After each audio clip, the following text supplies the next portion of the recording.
আমি SIT ৰিপৰ্টটো মুকলি হোৱাটো বিচাৰোঁ কিয় যিহেতু আমাক এই হেডলাইনটো লাগিছিল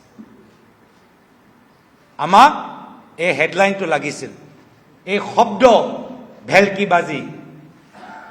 এই শব্দ যে আজি ৰাইজৰ মাজত প্ৰচলিত হৈছে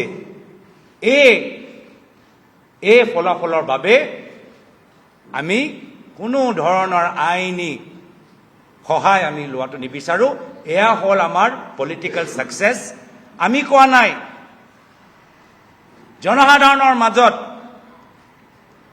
অখিল গগৈয়ে কয় বেহাৰবাৰী আউটপোষ্ট প্ৰদ্যুতে কি ক'লে আপুনি কুচুৰি কাহিনী মই ক'লো সুপাৰ ফ্লপ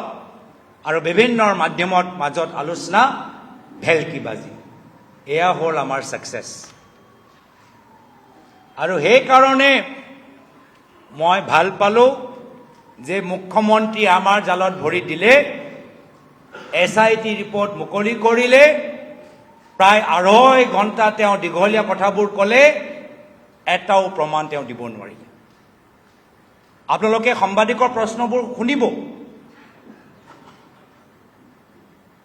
মই ভাল পালো যোৱাকালি যিবোৰ সাংবাদিকসকলে তাত উপস্থিত আছিল কিছুমানৰ মই প্ৰশ্ন শুনিলো তেওঁলোকৰ প্ৰশ্নৰ পৰা আমি বুজি পাওঁ যে তেওঁলোকে কনভিন্স হোৱা নাই ইমান দীঘলীয়া সংবাদমেল পাতি